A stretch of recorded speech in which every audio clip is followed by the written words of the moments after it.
ఈరోజు మనం వరంగల్ జిల్లా చిన్నరావుపేట మండలం చిన్నరావుపేట గ్రామంలో ఉన్నాం.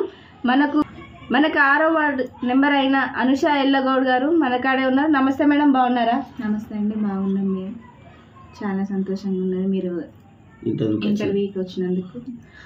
ఓకే మేడం, మీ హయాంలో కాంగ్రెస్ ప్రభుత్వం రావడం మీకు ఎలా అనిపించింది? మీరు ఎదుర్కొన్న సమస్యలు ఏంటో చెప్పండి మేడం.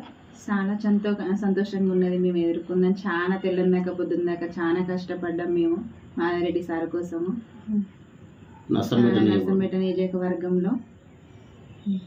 ఓకే సార్, మరి మీ హయాంలో మీరు ఎదుర్కొన్న సమస్యలు ఏంటి? నర్సంపేట నియోజకవర్గం దొంతి మాధవరెడ్డి నాయకత్వంలో, రేవంత్ రెడ్డి నాయకత్వంలో మాకు మంచి అయితే జరుగుతుంది ఇప్పటివరకు.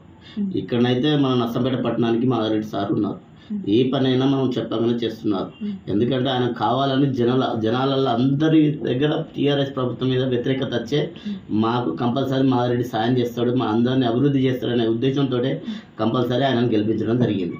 ఇప్పటికి కూడా మాకు అన్ని విధాల సేవలు చేస్తున్నాడు. ఇప్పటికి ఇంకా మాకు ఇందిరా మిల్లు ఇవన్నీ వస్తాయని చెప్పి రేవంత్ రెడ్డి గారు కూడా అన్నారు.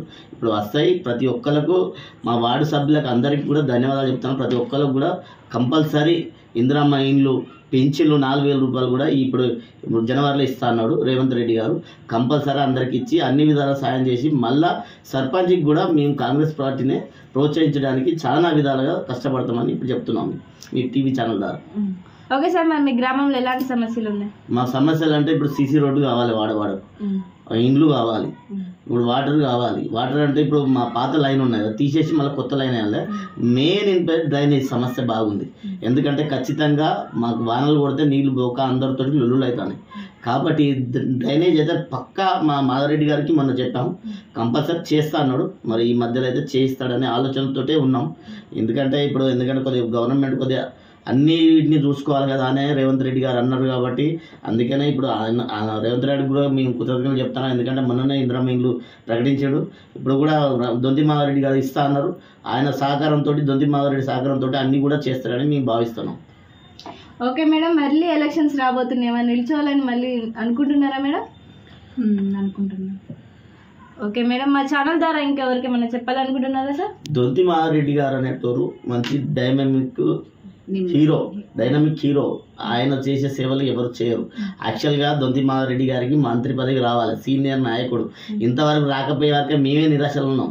కంపల్సరీ సార్ వారికి దొంతి మాధవరెడ్డి గారికి మా రేవంత్ రెడ్డి గారు కంపల్సరీ గుర్తుంచుకొని కంపల్సరీ మంత్రి పదవి ఇవ్వాలి. ఇంతవరకు 20 సంవత్సరాల కాండి మా నర్సంపేట నియోజకవర్గంలో మంత్రి పదవి అనేది లేదు అని ఇప్పటికి కూడా పొంగిరెడ్డి శ్రీనివాసరెడ్డి గారికి చెప్తున్నా. దొంతి మాధవరెడ్డిని కంపల్సరీ మంత్రి పదవి ఇప్పుడు చేసే నామినేట్ పోస్టులలో కంపల్సరీ ఇవ్వాలి. ఎందుకంటే మాధవరెడ్డి ప్రతి ఒక్కసారి చిన్న స్థాయి నుండి వచ్చిన వ్యక్తి. ఆయన గుర్తించి రేవంత్ రెడ్డి గుర్తించి ఇప్పటికైనా మంత్రి పదవి ఇవ్వాలని మేము కోరుతున్నాం.